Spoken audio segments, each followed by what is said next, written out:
This 5-pound bag of mega chip seed potatoes is going to be the one we experiment with. Guten gardening, everybody.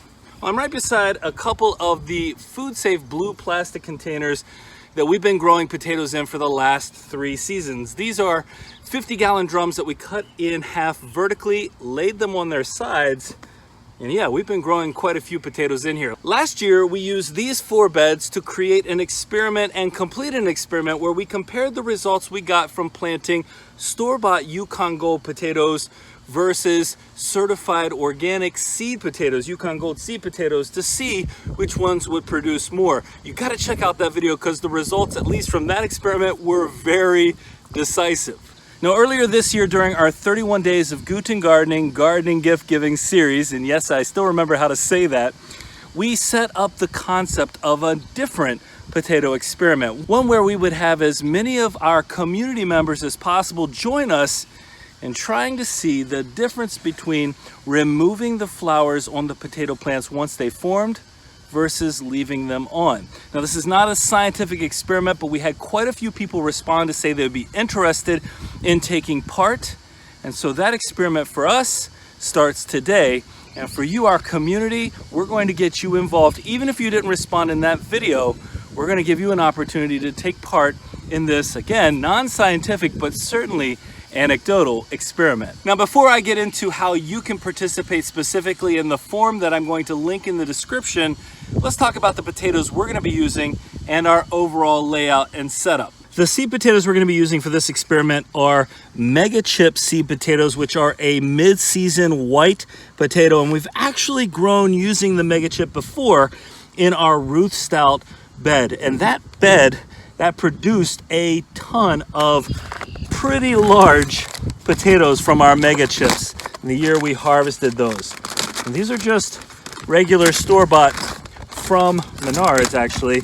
So as I open up this bag here, let's take a look and see what the quality of these potatoes is. And these have been in here for I don't know how long. They were at the store. We just bought them right off the shelf. You can see the potatoes themselves. See, potatoes a little bit wrinkly, but we've got about 3/4 of an inch or so of chitting that's already happened. They may not be the highest quality, but again, we've had success growing with them in the past. So let's take a look at what we're going to be planting them in. These are the beds that we're going to be planting them in. At max depth, we're looking at about 9 to 10 inches. That should be plenty. Again, we've had some good success with our potatoes in here before. The soil itself, the mix that we have here, is nice and well draining, and I've gone ahead and added fertilizer to the top of each of these 3 beds, and I still have to do the same for this last bed. For these beds, I'm adding 3 different fertilizers: a all-purpose garden tone fertilizer here, which is a 3-4-4 fertilizer. I'm adding bone meal as well, which we add every year to our potato crop, and a little bit of our langbionite. For our potatoes, we go light on the nitrogen and a little bit heavier on the phosphorus and potassium. And then we add some mycorrhizal underneath at the time of planting to encourage strong root development. And that's what we're looking at for our planting space. In terms of sunlight for this area, we get a pretty consistent amount throughout the day. This is a full sun area, although it's not our biggest area for sunlight. And there is a sour cherry tree that now provides some shade, especially to our 2 rightmost planters here. So we're gonna make sure that these 2 that get the same amount of shade, one of them gets flowers pulled off, the other one doesn't. And then the 2 that get more sunlight, they're gonna also alternate, one getting flowers pulled off and the other one left on. Now, typically we've planted 5 or 6 potatoes in each of these beds, but we want to give them plenty of room to spread out and develop to their fullest potential.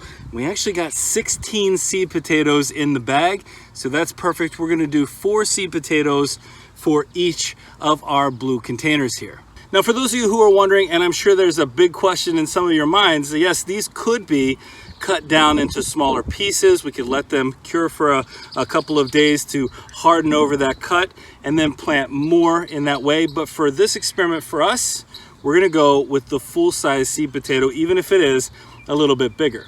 So here's what our layout is going to be. You can see 4 per bed. And if our experience with planting this mega chip in our rootstock bed is any indicator, I think we're gonna get some pretty big potatoes out of this. All right, I'm gonna use a glove to get this fertilizer in here just a little bit. Don't need to touch it too much. I'm gonna reach down in here to about 5 inches. And after adding some of my mycorrhizal, I'm gonna pop the seed potato right down in here with the sprouts facing up, and then cover it right back up. And there we go, folks, with the magic of YouTube, the last one has been planted, just like so. Now let's talk about what we're looking for and how you can get involved. Well, first of all, this is definitely a community experiment, so the more people who get involved, the better. And what we're looking for is someone who is growing the same variety of potatoes in at least 2 similar spots in the same growing medium. The idea being that we have as minimal number of differences as possible between the different potatoes that you're growing. One of the things we certainly understand about growing potatoes is that there are a wide range of factors that can come to play in terms of overall production. So again, we want to minimize differences, so even if those other factors are at play, then they're consistent. But again, same variety of potato. So one variety of potato, we're gonna be measuring 2 things then. We're gonna be measuring overall yield, meaning the overall weight, but then also the average weight of each of the potatoes. And that may take a little bit of work if you've got a bigger space. That's why we're limiting this experiment for us to these 4 containers, because the overall weight probably won't be so excessive, but then we can get an average weight per potato and see what that shows us as well. So here's some of the information we're going to be collecting from you. And again, we're going to reach out to those who said they were interested. In addition to anyone who sees this video and is interested in taking part, you'll be able to see a link to the form below. And of course, we're going to ask that you do 1 form completion per person, unless you're growing multiple varieties and want to experiment with multiple varieties to provide additional data points, and you can do that as well.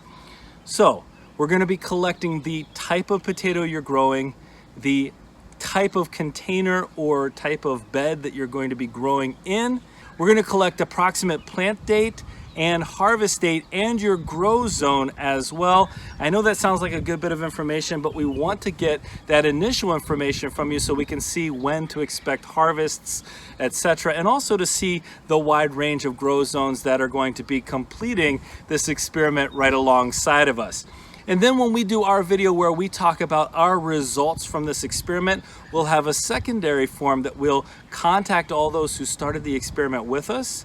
We'll reach out and ask you for your specific results. In fact, if you're in one of the warmer growing zones and you're already ready to harvest, or you're about to see flowers pop up on your potatoes, that type of thing, we'll have that form ready for you as well. You just have to reach out and ask from us, and we'll get that to you. Now, if there's any other information that we need, I'll make sure to put that in the form. And again, if you're comfortable taking part in this, we'd really appreciate that. We're just excited for this experiment to go forward. The impetus of this question comes from our community, and so we want our community to help us to determine a potential answer. Again, this isn't a scientific experiment, but it's one that I think we're going to see some interesting results.